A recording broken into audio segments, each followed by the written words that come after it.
Before we begin, a quick favor. If you've been enjoying the podcast, would you consider leaving a review? It really helps others find this space and join us on their own healing journey and self-discovery. Thank you so much.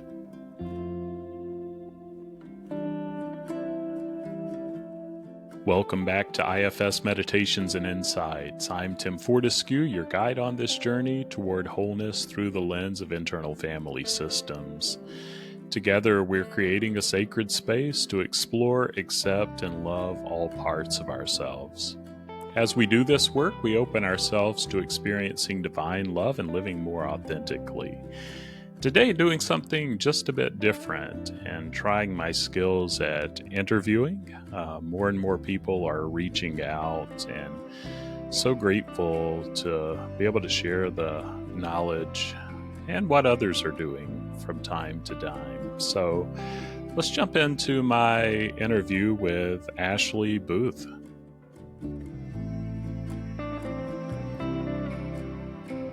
Well, today, Ashley Booth is joining me. Ashley's a psychotherapist, a researcher, community builder, and now author of Quieting the Storm Within, a book that we'll talk about. It's just beautifully illustrated, and she's the illustrator too. And just a good introduction to internal family systems. And the book is designed to make parts work accessible for everyone and immediately useful for therapists and practitioners. And so, yeah, Ashley, I'm so glad that you're here. Thank you. It's great to be here. Yeah. So Ashley, so glad that you're here. And for listeners new to you, just wonder if you could share just a bit about your background and what drew you into this IFS and healing work. Yeah, it's quite a tale. So I might have to go back quite a bit further.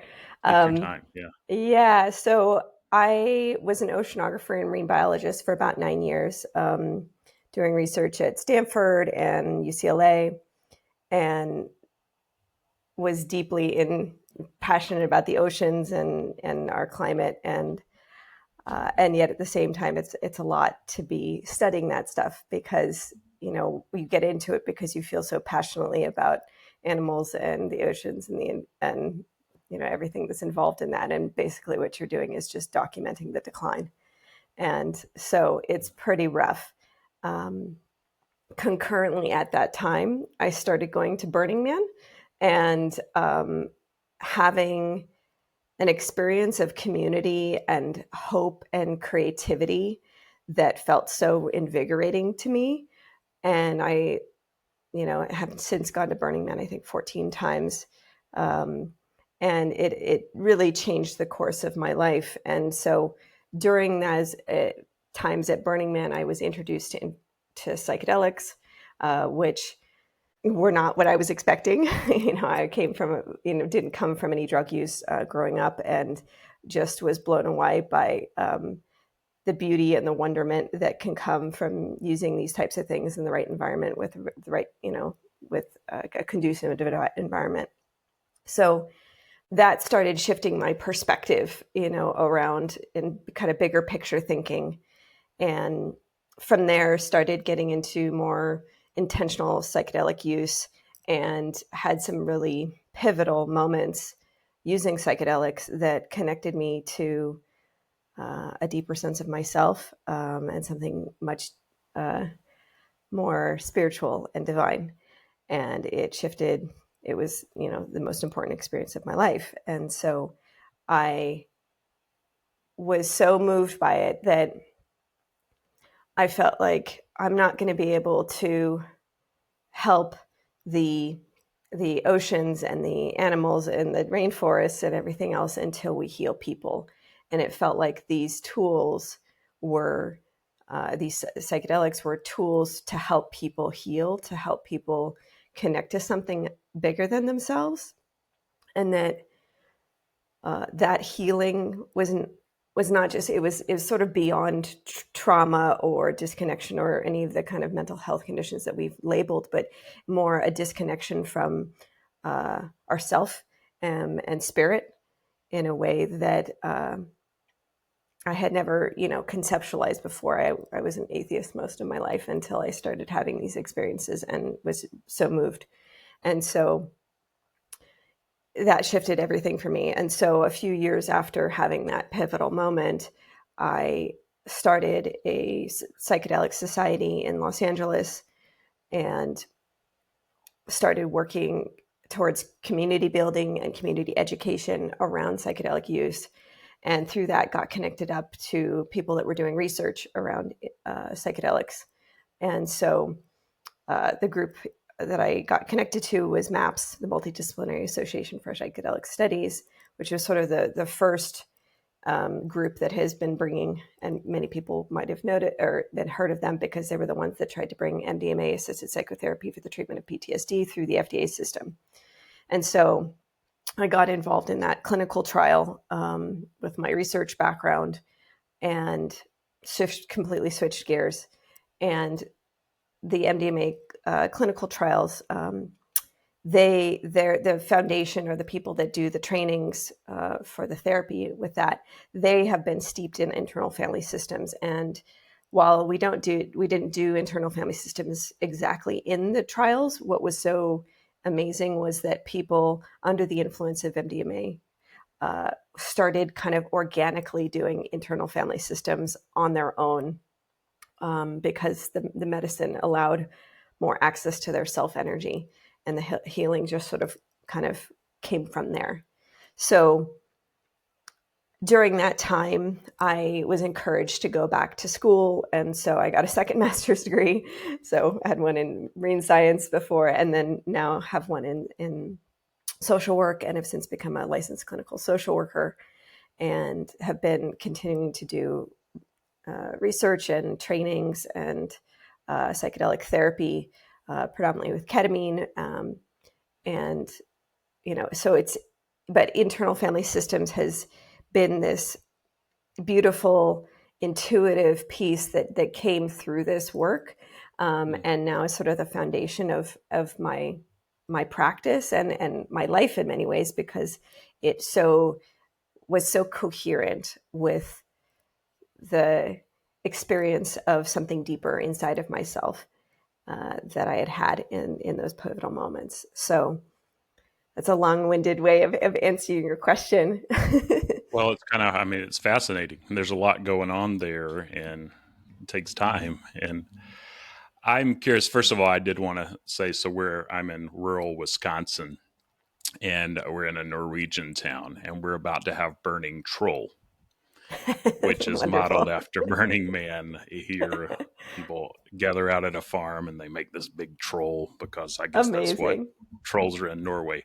But yeah, I never experienced Burning Man when I was out west, but I've heard good things. And Yeah. yeah, maybe I'll experience Burning Troll sometime. I highly encourage you. That's great. That's great. Well, I'm curious too.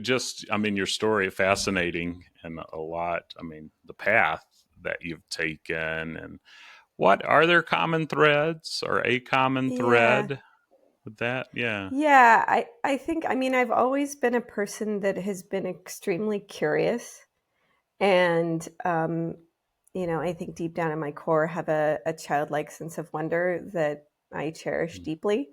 And so, you know, just being in awe of nature, right? And then seeing how psychedelics can be this piece that brings back a sense of awe, and how internal family systems weaves into that is us being able to be curious about what's blocking us from being in that deeper sense of connection. And so, yeah, I think that it's one of my kind of core principles. So I Yeah. think that's the through line there. But just a lot of care and passion for the natural world. Yeah. So, and I love the playfulness too, and the childlikeness. So, Yeah. yeah, and Yeah. bringing that into IFS for sure. Just one more question, then I want to get into your book and talk more Sure. about that. But how has, and we had Heather Smith on the podcast. I'm Yeah. still new to this interview thing, but was so grateful to talk about psychedelics with Yeah. Heather. And how is that kind of the work with the map study, psychedelics. How is that, or how does that influence how you do like your IFS lens? Yeah. Well, one of the things that one of my colleagues told me really early on about IFS, that when I was just getting into it, he's like, when you get deep into IFS, it's quite shamanic. And now that I'm kind of into that now, I really see what he's saying, especially when you think about consider Bob Faulkner's work on, unattached burdens and that kind of thing. And so we're dipping into a different world, and a world that is in this sort of visionary realm. And whether you're doing it with IFS and allowing clients to be curious about their internal world that way, or that psychedelics are kind of opening the doors of perception, there's just sort of a more openness to how weird and bizarre it can be, I guess, without I shutting get it that. down. And then also because I've had experiences of deep, deep, deep self energy, to the kind of self energy that expands into the divine, right? That Atman and Brahman kind of are Yeah. reflective of one another. And so that is the bigger context in which I hold all the work that I do, and not that I'm have any agenda to push anyone towards anything, but I'm making spaces for people to discover what's true inside of them. And so I think this psychedelics offer this bigger, deeper, profound perspective that can create this, yeah, it's just a bigger container and a different perspective to be able to hold the work. Um, and yeah, I guess I'll stop there. Well, we could go, so yeah, and this the spirituality, and I've got parts that come like, how do I talk about it? How do I not? I don't want to push anyone, but Sure. I can't separate the two. Not that anyone has to be spiritual. There my parts come Yeah. in. Like, you don't have to be spiritual, and I've heard people do without, but there's just something about that big, beautiful mystery Yeah. that Yeah. is, yeah, it's yeah, a lot of my parts come up, and it's hard to know how to get into it. And that's not what we're getting into today. So maybe another time, Sure. because it comes up in every conversation whenever I Yeah. interview folks. And Yeah. so, any Yeah. last words there before we look at your book a little bit? No, but I mean, I guess I'll just say that is, the context, and I don't point at that overtly in the book, but that is the what I'm holding it in, you know. And Yeah. so Well, well, I'm that's a great hoping that everyone segue. else can Yeah. have that connection. Yeah. That's great. Well, do you want to set the stage for the book a little bit, Sure, and sure. then we Yeah, can and go so for from the ones that there? are on the video, I can hold up a copy here. So this is a little picture book. It's called "Quieting the Storm Within: An Illustrated Introduction to Your Parts Through Internal Family Systems and Beyond." And I wrote and illustrated it. I'm also an artist. I've been an artist my whole life, and so this was the first time kind of doing it more professionally, as it were. And it's a picture book. It's for adults and teens, and the metaphor. So the book is based in the metaphor that I think is pretty common in the IFS community, but that our self is like the sun and our parts are like clouds. And so when we have lots of parts in front of us, it blocks our self energy. And so it kind of worked out that the clouds are also like kind of those thought bubbles, and so that's kind of what I have on the front there. And so I'll use that kind of weather metaphor throughout the book a little to talk about what are parts, what are they trying to do for us, and then introduce the concept of self. And it felt really important to me to really meet people where they were at. I This book was born out of my own need as a psychotherapist, trying to introduce clients to internal family systems. And at the time, no bad parts hadn't come out yet. And so there weren't a lot of like easy introductions to IFS, and there was a few picture books, but either they started with the concept of the self, which I just felt like was too big of a jump for most people, or they were very simplistic. So while this book is a picture book and there's very little text, I really was trying to pull in quite a bit of nuance into the book to teach people about the model in various aspects of it, so that the idea was to be able to give the book to clients as they're coming into therapy, to be able to read something that took 20 to 30 minutes to read, and had lots of pictures. So it was really, for people that don't typically like to read, it would be still appealing and accessible. And that people would be kind of up to speed on the model and could kind of hit the ground running with their therapist. And so that I felt like I needed that tool.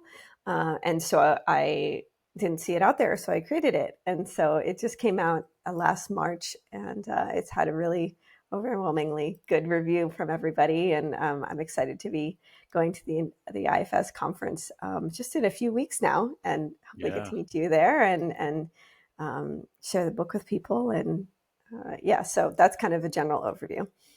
Well, I look forward to that too, and to connecting more. And I will say that was one of the things, I mean, it took me forever to get back to you. And then when I looked at what you sent, I'm like, oh, another book. Am I going to have to read a book? And then I opened it up and was pleasantly surprised at, graphics and the type of book that it was. And it is, I mean, for me, it's so much more relatable. And I learned more that way, for sure. How did you decide, and you talked a little bit to this, but what to include, what to leave out, or any more Sure. words on kind of the nuance or uniqueness of what you have there? Yeah. Yeah. I mean, there were a couple things that were these sort of choice points that I, to be honest, like agonized over for quite a while. But, I chose not to use the standard IFS language around firefighters, managers, and exiles. Partly because I felt it was important to name the parts by their unburdened essences. And so, I mean, I reference both. So if people are using the standard IFS language, that's in there too. But I started calling the managers proactive helpers, and then I was calling the firefighters reactive helpers. And what I even agonized even further about was like, well, what is the unburdened? What is the essence of the unburdened exile? And it took a long time, because I was like, it really feels like our parts in their essence are the embodiment of our human needs. And it's either the exiles, when they're just those parts, that type of part, seems to be sort of feeling the experience of that need or the deficit of that need in first person. And then we have this sort of other layer of parts, which are all the helper parts, the protectors, that are attempting to meet that need. And so I still feel like I'm kind of chewing on this one, because it goes outside of what I've seen, and I've talked to lots of people in the field that have been trying to kind of look at the parts from that unburdened space. And so that was something that was a little bit different. And then, but I do try to include a lot of the dynamics. I introduced the proactive helpers, the managers, and how they try to help. I introduced polarizations. I introduced firefighters or reactive helpers, and the other, and how we, how it might become, how we might create exiles through the process of growing up. And so there's a little sort of piece around how that happens. And it introduces the concept of the self. I don't get into the unburdening process with it. That felt, I think a little, it's part of the IFS training is sort of,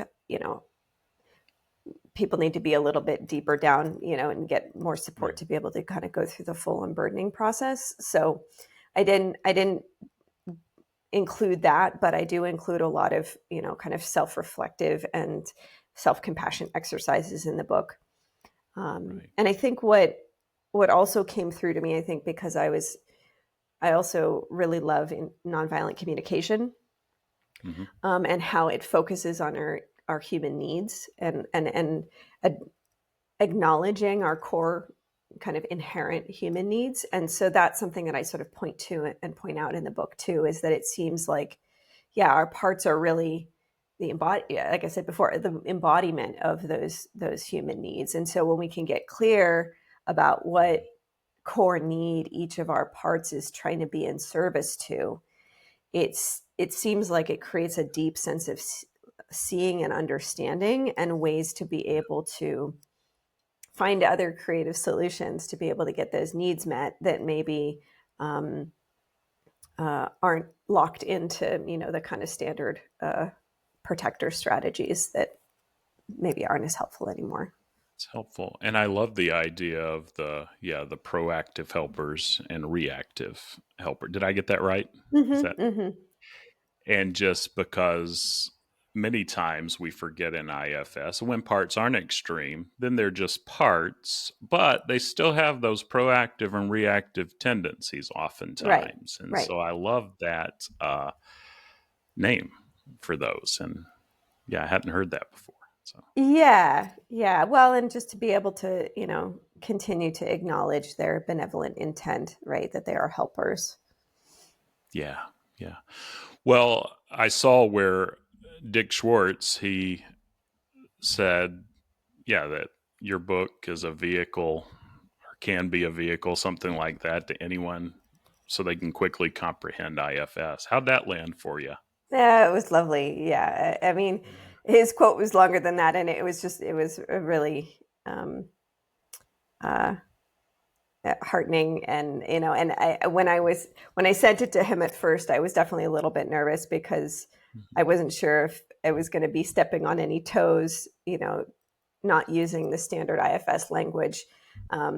But we kind of found a way to include both and have it. But he was, he's just so gracious, and just kind of like wanting this to kind of go on and take a life of its own. Yeah. And so that felt good. And I finally got to meet him at the Psychedelic Science Conference in June for the first time. So that was lovely.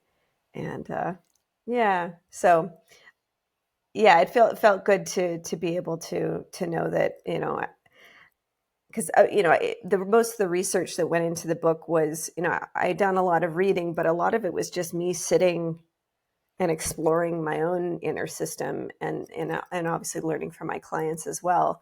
But just to know that, we are kind of pointing at coming to the same conclusions, even if we're not necessarily like learning it from someone else, but we're just learning it firsthand. So that Yeah. felt that felt good. It's just a natural, and I definitely have those stepping on toes parts with this podcast. Like parts like, who are you to be doing stuff like this? Or when Exactly. someone like you reaches out that Dick Schwartz endorsed their book, I'm like, wow.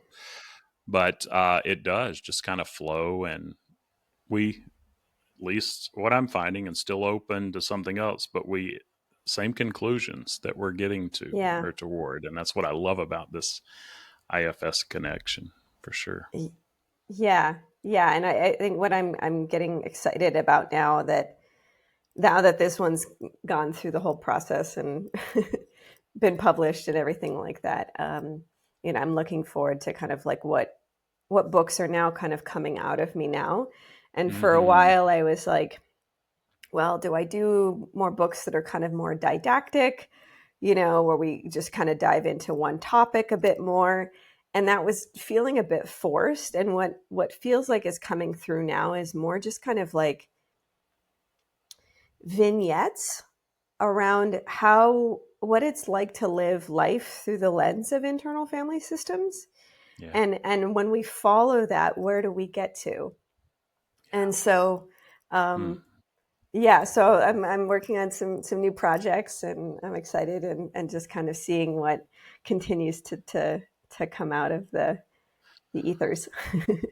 Well, I love it. And just the affirmation of creativity. And I feel that Sure, too in this sure, stuff. And I've sure. never been able to yeah, just be flow like we're flowing. And I'm so Mm. grateful. And I look forward to what comes out and kind of where we end those vignettes. Yeah, sounds exciting. So, yeah, Yeah. more to come.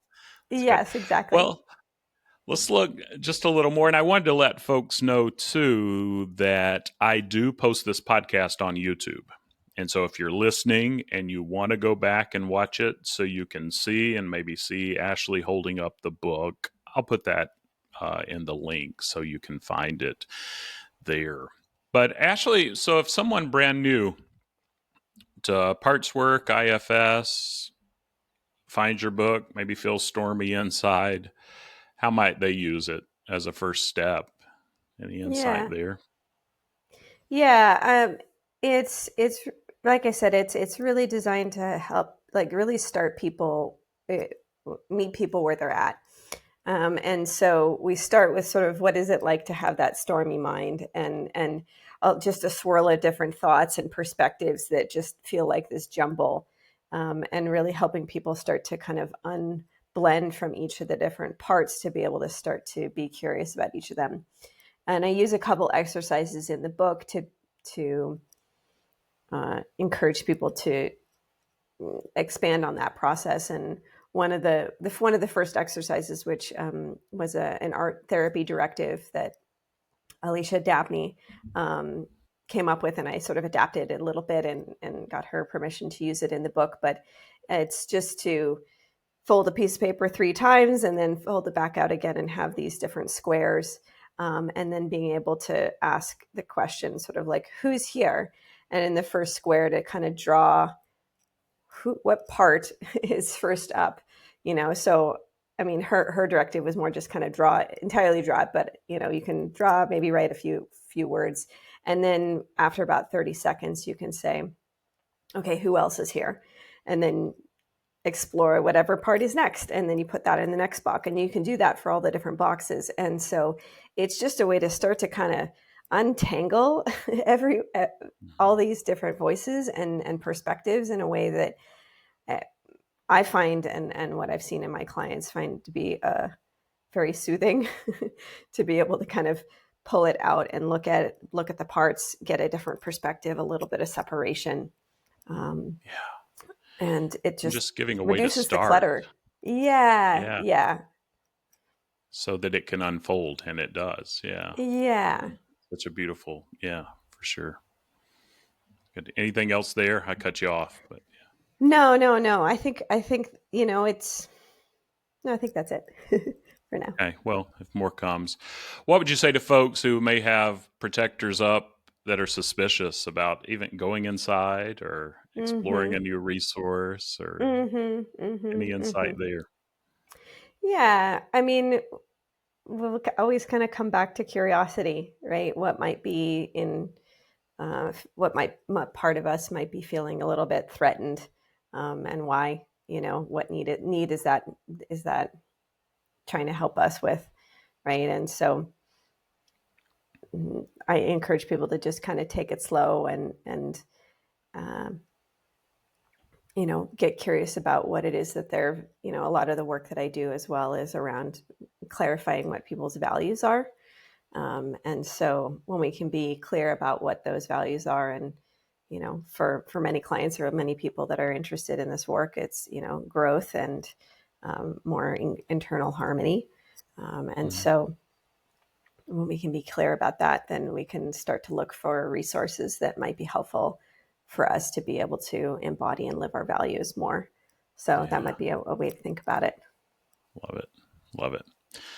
Well, anything else just on the more average, not devaluing average people, but non-IFS practitioners and clients who may be using the work, and then we can is there anything there, and then we can look at maybe how practitioners can Sure. use this as a resource.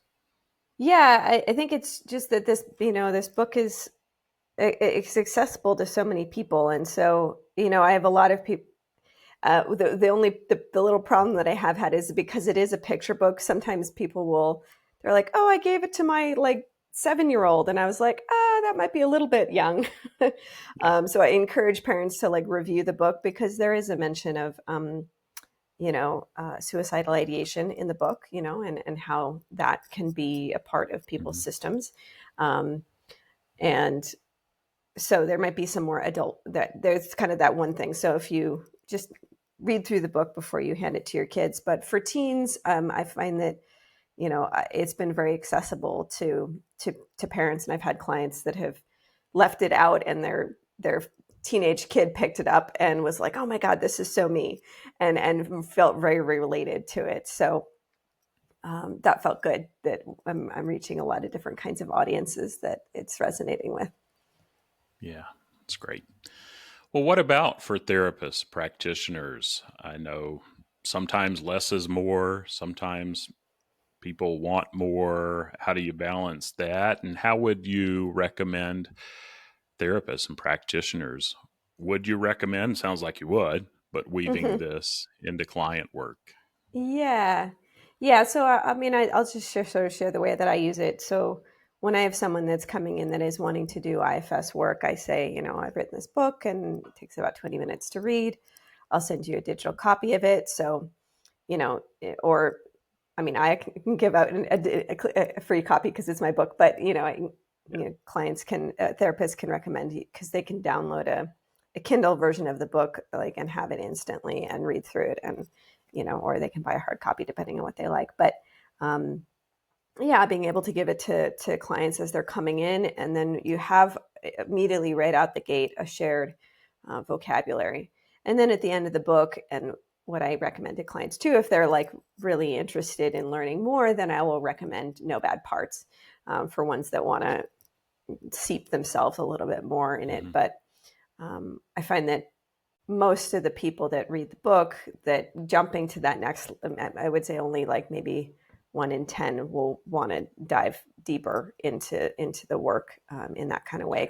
But people want to be able to get to the state of harmony and healing faster, and so they've got a lot of eager parts, and so if we can get them up to speed faster, um, it can be But it can help them satisfying. break it down. And yeah, and you can kind of give it to them. And if they want more or have questions, Yeah, then you exactly. can go deeper with it. Yeah. Yeah.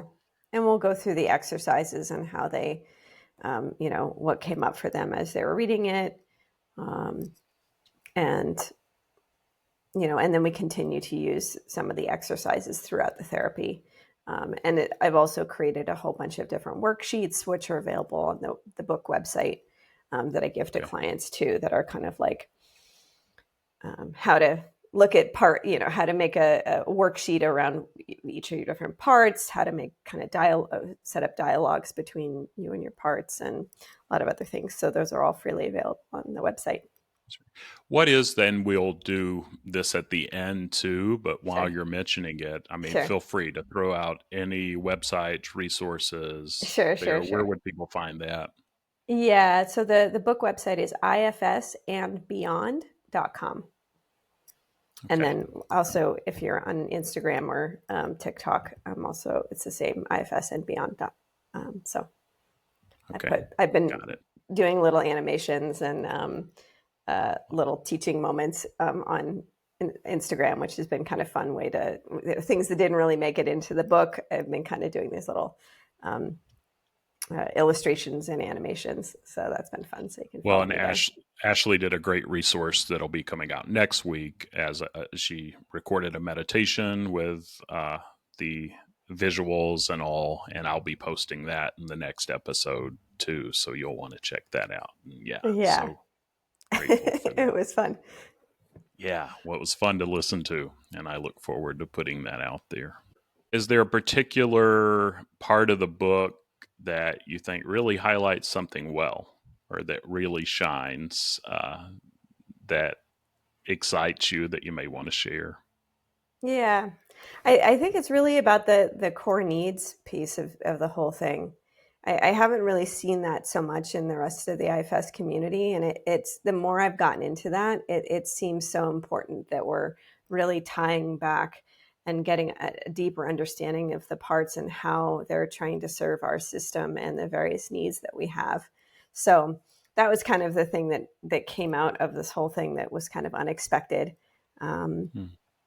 and I guess and another piece of that too was just sort of, I don't know, the playfulness of how I Mhm. presented this work in the book. They're little cartoon characters, little clouds and smiley sunshine faces, and it's just trying to bring a bit of levity to what can feel like a lot of hard work. When we're slogging through trauma and all sorts of things, and so uh, I think that can speak to and hopefully inspire some of our younger, more innocent, childlike parts. Yeah. Yeah, well, that playfulness, which is one of those P's as Yep. practitioners we're encouraged to be aware of. But yeah, I think that's my favorite. I really love the playfulness. And Yeah. maybe that's why I'm on here with finger puppets from time to time on my YouTube channel. But man, it's silly, but it's fun and Totally. feels good and feels right. And so, Yeah. yeah, Yeah. it's great. Yeah. Um, well, let's see just a couple more questions, and then I'll let you, whatever I didn't ask that you want Hmm. to share, and I want you to be able to, yeah, make sure people know where to find you. But is there one, and you talked about this a little bit, but just like common misunderstandings about IFS that the book helps clear up more, kind of Mm-hmm. like maybe those core needs that you were talking about, but Mm-hmm. anything Mm-hmm. else there? Yeah. Well, what it seems, because it's so visual, and I've been, when people post reviews on Amazon, which I'm always reading them because it's lovely, Yeah. but people have been giving some really beautiful reflections and saying things like, you know, I was really confused by IFS, or it was just it felt too abstract or inaccessible to me. Mhm. And this really helped bring it home. And I feel really moved by it. And so somehow bringing it into the visual field helps. Mhm. And also like the spatialness of it in a way. I'm dyslexic. And so I think that's one of Mhm. the reasons why I love, or well, I feel like I really can use IFS as well as I do, because the way I think is very visual and it's very spatial. So Mhm. when I'm doing IFS with my clients, I'm trying to envision what's happening in their internal family system, in their internal system, and then asking like, okay, well, how far or close are you to that part? How big or tall is it? How what is it? Like what's happening in Mhm. space around that? And so I think when we can pull it into that spatial visual realm, it helps people at least Yeah. conceptualize it a bit better. Not to say that all of our parts are visual or anything like that. I mean, but it just, we have to get a lot of the thinking parts kind of on board. Yeah. And even if we're sort of simplifying it, then that seems to kind of help facilitate the process, because then you can kind of keep digging in deeper from there. But there needs to be some sort of general Something framework. has to click for that trust. Yeah. Yeah, Yeah, for sure. exactly. Exactly. Yeah, and it's hard to find, and when you do, or when people start saying, "Wow, this really helped me get it," Mhm. feels good. Mhm. Yeah, and it's Mhm. so Mhm. needed, Yeah. for sure. Yeah. Yeah. That's, well, what else? It's kind of as we head toward the Yeah. end here. Well, I would point people to the book website, because, like I said, there's free worksheets on there. I also, for people that are on the video here, I will show. I made these because I wanted them, but I made little mugs with the Love it. characters on them. So here's one that's like, today is a self-care day, and it's got a picture of the sun that's a self, and then I've got one of my favorite illustrations of like one of the parts being really sweetly held in some hands. So I made a bunch of different kinds of Love it. mugs, because it makes me feel happy when I'm drinking my tea and having my with my clients. So there's stuff like that, and magnets and stickers and journaling activities and So all sorts people of can things. get the So merch there. yeah, it's Yeah. you know, I, people have been enjoying having just ways to kind of continue to keep the playfulness theme, and also ways to remind themselves of like their parts or different kinds of things like that. So that's on there. And then I do a lot of teaching and consulting, especially people that are getting into the field, either that are new to IFS or at the intersection with internal family systems and psychedelics. Because I've been in this field for a long time, and so helping people transition and move their practices. So I'm available for that too. So And they can all find you at that same website. Yeah. So the website is IFS and Beyond. And if you want more of the consulting or to get a hold of me personally, my therapy website is ashleybooth.net. So you can find out more about those services there. So, yeah. Got it. Well, just one more question. Yeah. Just curious, which part of you feels most grateful to have this resource in the world? I think it's those younger, playful parts that are inside that just like to bring creativity and wonderment to the world. Yeah, it feels good to share that. And those protectors too, but yeah, my little tender ones, they've got so much to offer, and Totally. they don't have to be pushed down anymore. They can shine, and when others see that, yeah, there's a need for that in the world. Yeah. There's a need for that playfulness, and yeah, it seems like, I think we say that like self is contagious, right? But I think that like those unburdened childlike parts are also contagious in the same kind of way, or maybe when they're kind of charged through the energy of the self, it helps other people, give them permission to be in that inside themselves. Yeah, and man, the world's looking for that, and we need it. Yeah. And not that we all have to be like everyone, but I'm surprised, much like when you get the reviews of your book, like, wow, people are looking for this authenticity and where they can be real and be playful. Yeah. Well, thank you, Ashley. Does that feel complete? Yeah. Well, I want to thank you for just being here, for reaching out and putting up with my lagging and responding, and just for your wisdom. And just to everyone listening, just hope this conversation can remind us all that, maybe cliche, but we can keep saying it. There are no bad parts, only our parts. Yeah, we're all longing for that compassion and care. And you're not alone. I'm not alone. And we're in this together. And check out this book. I'm looking forward to looking into it more and using it in my practice too. But so grateful for you, Ashley, and thanks for coming on. Yeah, and I hope everybody enjoys and follows up and gets to hear the meditation next week. And it was fun doing the little animation that goes along with it. So you can maybe listen to it first on your own, but then find the animation on YouTube, because that was another well, I'm looking. Often I do these as special episodes, but this one and the next one is my podcast for the week. And so, I look forward to folks. Yeah, check it out, and I'll do it right alongside and look forward to engaging too. But thanks so much, and I look forward to staying connected. So. Yeah, me too. Bye.